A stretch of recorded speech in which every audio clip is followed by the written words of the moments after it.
Already, if you want to turn with me to Luke 10, that's we're going to look at that and look at sort of the next thing that Jesus did when he gave these instructions to these 72 that went out, and we looked at that first part.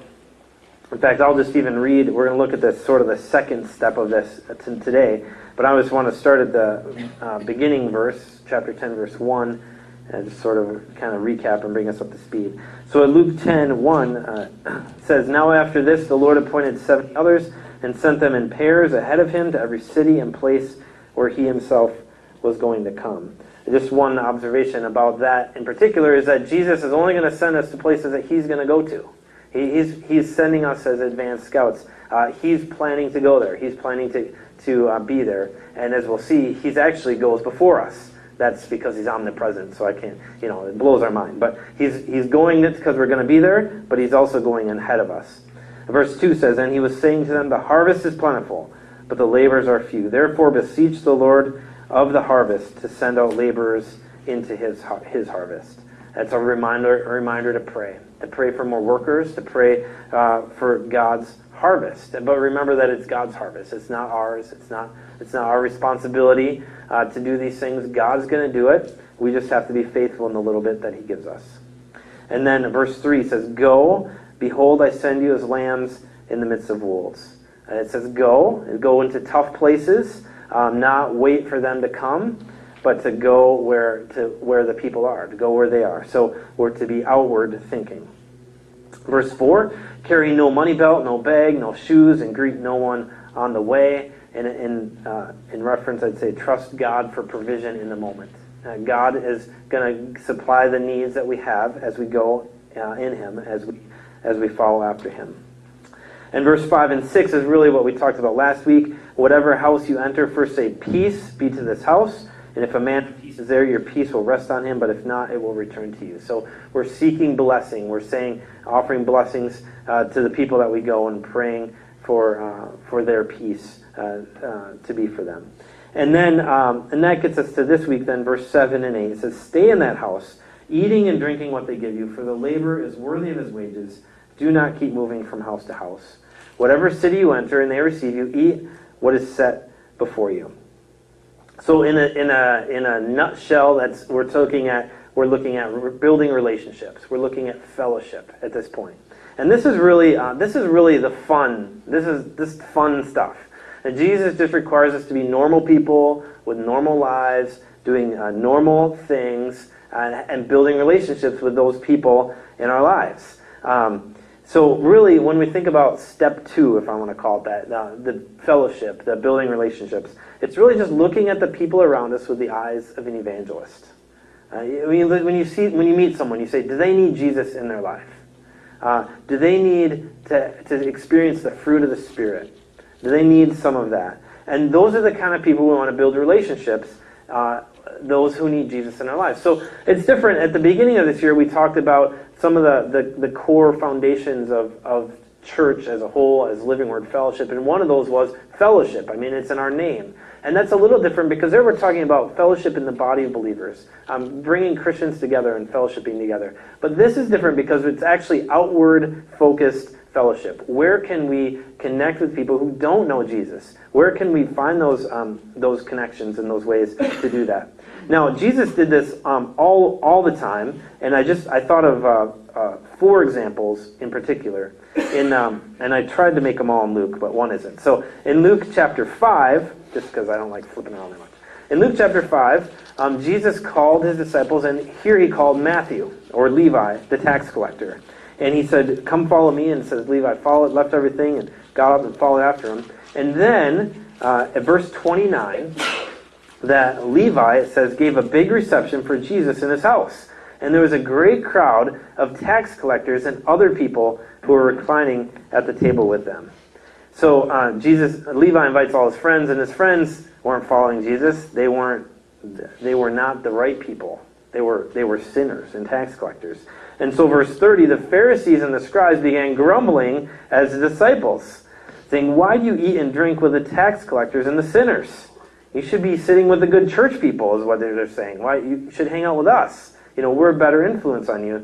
And Jesus answered and said to them, "It is not those who are well who need a physician, but those who are sick. I have not come to call the righteous, but sinners for repentance." And so you see Jesus gets invited to go to hang out with, first of all, he invites the tax collector to come follow him, but then he goes and hangs out at his house and spends time with him and all of his friends. So he's active. We talked about verse 3 from Luke 10, go. He's going to where the people are. And he accepts that invitation. In one sense, all you have to do is just accept the invitations that come your way, and a lot of things will happen. A couple chapters later, in Luke chapter 7, we see a very different invitation this time, starting at verse 36. It's one of the Pharisees asked Jesus to come and eat with him, and Jesus accepts that invitation. Now, his welcome there was not quite the same. So there was a woman who of ill repute in the city who came and was washing Jesus' feet with her hair, was wiping, verse 38, was anointing his feet with perfume. And the Pharisee saw this and he said, if Jesus was really a prophet, he would know what kind of a woman this is. Like, he shouldn't hang out with that kind of a woman. It's bad for his reputation. It's bad for his ministry. He shouldn't do that. And so Jesus tells this parable then, starting in verse 40, about the two debtors, one who owed just a little bit and one who owed a lot, and they were both forgiven. He said, which one will, I'll just use his words. He said, which one will love him more, the one who forgave little or the one who forgave much? And Simon, the Pharisee, said, oh, well, the one who forgave much. And Jesus used that to said, now, Simon, recognize you invited me into your house, but you didn't really show hospitality. You weren't building a relationship. You just, I don't know, maybe because I was a famous person and you thought there'd be prestige, or you thought it'd look good for your friends that you invited me in, but you didn't really welcome me. You didn't build that relationship. You didn't honor me. But this woman who came in, did everything she could to honor me. So we see again Jesus accepting that invitation. He did it for Levi, the tax collector. He did it for Simon, the Pharisee. Probably the most famous instance of this, one of the most, is in Luke 19. And in Luke 19, it's Zacchaeus. And it's most famous because there's a kid's song about it. Zacchaeus was a wee little man was he. Okay, yeah, got that one. And so here, Jesus is passing through Jericho. Zacchaeus wants to see him, but he's short. So, shout out for the short people. And so he climbs a tree so he can see him. And he's just trying to get a glimpse of Jesus. That's like his only goal. He doesn't think anything's going to happen. And what happens in Luke 19, Jesus came to the place, that is the tree that Zacchaeus was in. He looked up and he said, Zacchaeus, hurry and come down, for today I must stay at your house. And Zacchaeus is just trying to get a glimpse of Jesus. Jesus says, hey, I'm coming to your house. And again, he goes to the place. Again, this is a chief tax collector. He was rich, and he was rich because he took all the money from his own people. And he got excess taxes, brought it in, and that's where he got his money from. And so Jesus went to him. And as a side note, we see that Zacchaeus recognized that what he had done was wrong. He said he'd give money back to the poor. He would refund anybody he's defrauded. And Jesus said, today salvation has come to this house, because he too is a son of Abraham. But Jesus was very proactive about accepting that invitation. And the other one that I won't spend a lot of time looking at is in John chapter 4, when Jesus is with the Samaritan woman at the well. And he has this whole conversation with her. Again, he engages her. But there's just one little thing I wanted to point out for our purposes this morning from that story. Jesus was with a woman, and it's the middle of the day. The disciples went to go get food or something, and she's coming to get water. And Jesus, he said, give me a drink. This does not sound like a profound word. Like, Jesus said, just give me a drink. Do you have anything to drink? But that caught my attention when we're talking about connecting with people, building relationships, going out, reaching out for people. Like, sometimes it's just that one little phrase, just that one little thing you can step out and say that will create a whole conversation, a whole moment of God opportunities. And so you think Jesus just asked for a drink. What would happen if we pray first and then go before them and just ask someone for a drink, or ask somebody what time it is, or ask somebody for directions. These little things that can have a great opportunity. And this is just what Jesus did. So I can give you a few examples, but he didn't like start a sub ministry or create a new committee meeting to do this. It was just part of his lifestyle. It's just part of what Christ did. And so I don't need to tell you guys about how to build relationships. You all know how to do it. You do it well, probably better than I do. But the question is, are we being intentional about it? Are we being focused in those relationships? Now, if you're extroverts, those of you that are extroverts are like, oh yeah, this is great. I love relationships. I live off of them. I get my energy. It's great. But what about introverts? What about those who struggle with initiating relationships? And there's a continuum. God made us. Being an introvert is not like a sin or something to be overcome. It's the way God made us as introverts. And so to recognize that there's a continuum, extrovert to introvert, and God has you exactly where He wants you to be. He doesn't want you to become someone else. So the first part of that is be yourself and act natural. But if you're not a relationship initiator, then let me tell you, be ready to respond. And that's actually what Abby was talking about. She had people pray for her, just ready to respond when somebody comes to speak to you. And guess what? They will. And do you know why I know that?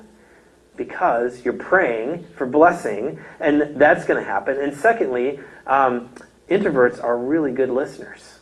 And so people are looking for good listeners, and they'll just come and find you. Just pray for God to bring them, and just be yourself.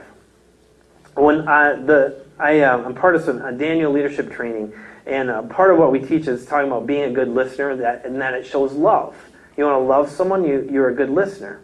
And we spell that LVV. And I bring this up now because it's interesting. When you're talking with someone, when you're listening, LVV. So the way that you can show love someone, being a good listener. This isn't just for introverts, by the way. This can also be for extroverts.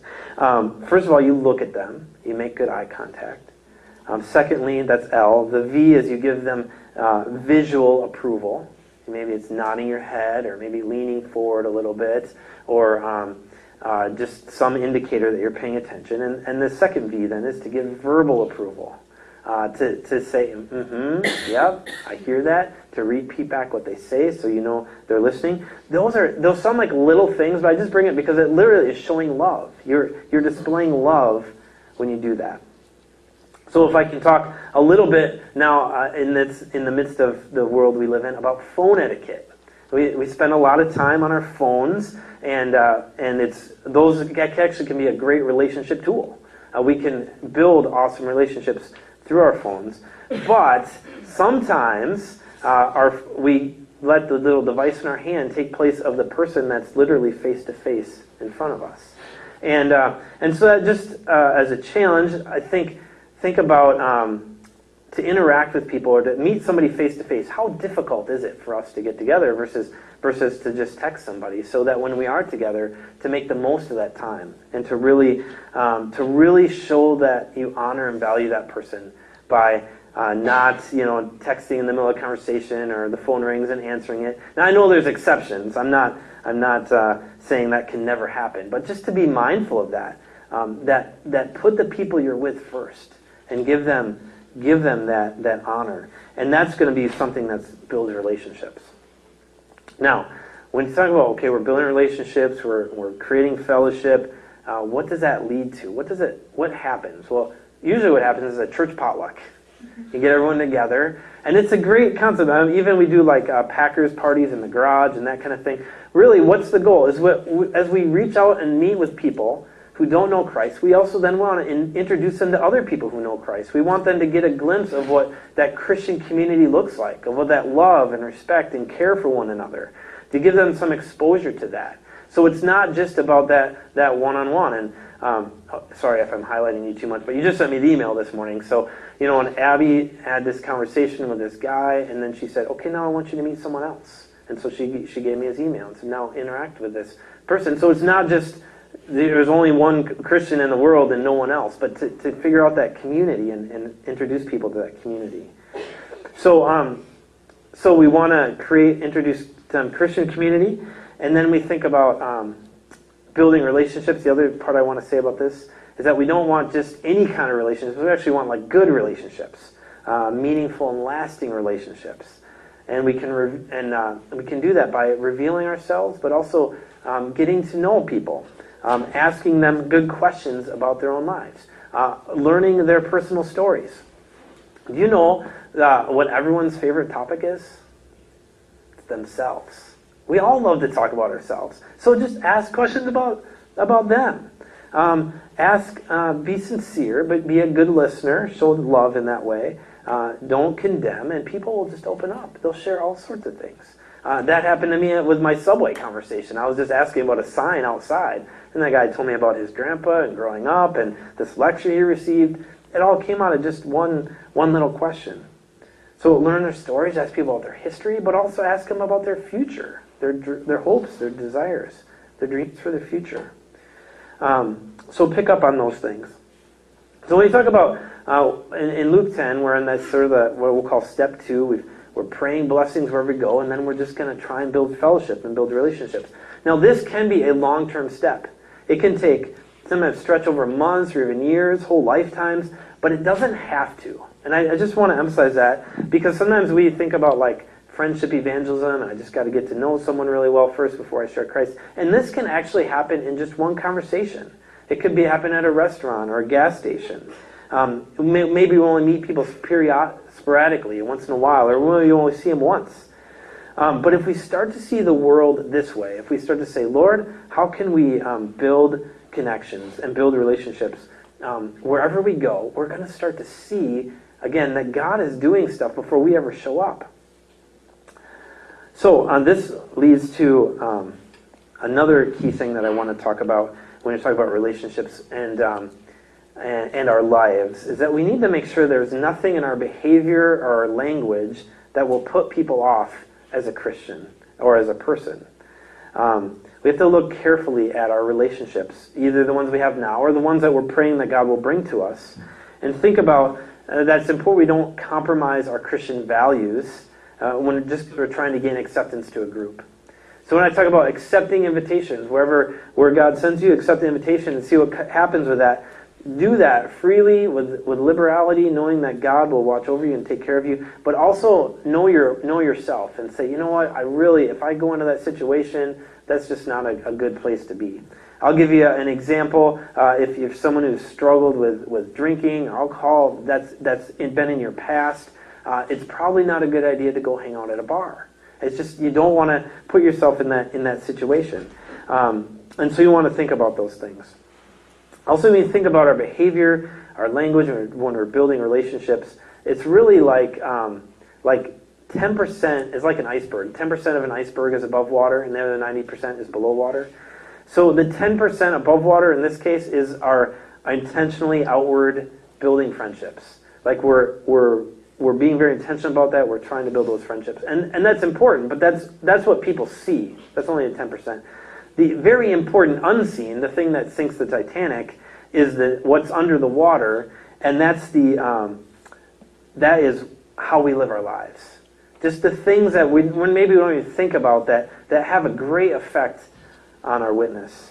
And that could deal with our language, the way we talk, or expressions we use. It could deal with our emotions, the way we share our emotions, or don't share our emotions, or our attitude. Part of the leadership training I do up in northern Minnesota, we do work projects, and to me, that people's attitudes come out more in those work projects than anything else. There's one case we literally had to dig a ditch, and it's really rocky up there, so you're like going around boulders and stuff. And if people have a good attitude with that, man, I'm like, man, the light of Christ is just shining brightly in them. So attitude makes a huge difference. Annoying habits can affect our witness, or just things we do. Probably even on a more important level is any unethical behavior we might have as an individual or as an employee, anything we do. If you remember last week, I talked about the chutes and ladders as Christians, and people can. It takes multiple witnesses for people to come to Christ, and that we can be in that along that line. We can be a Christian who's helping as a ladder, like helping them to get closer to Christ. Or it can be more like a Christian who's a chute, who's like repelling them farther away. Like, oh man, I don't really want to be like that kind of a person. If they say they're a Christian, that's not what I want to be like. So we want to think about that as we interact with people on a day-to-day basis. We want to think about what it means to live ethically. And I think along that regard, too, to remember that our bad habits and our sin nature is not part of our personality. And God does not design us and does not want us to be that way. He designed us to live daily in His strength.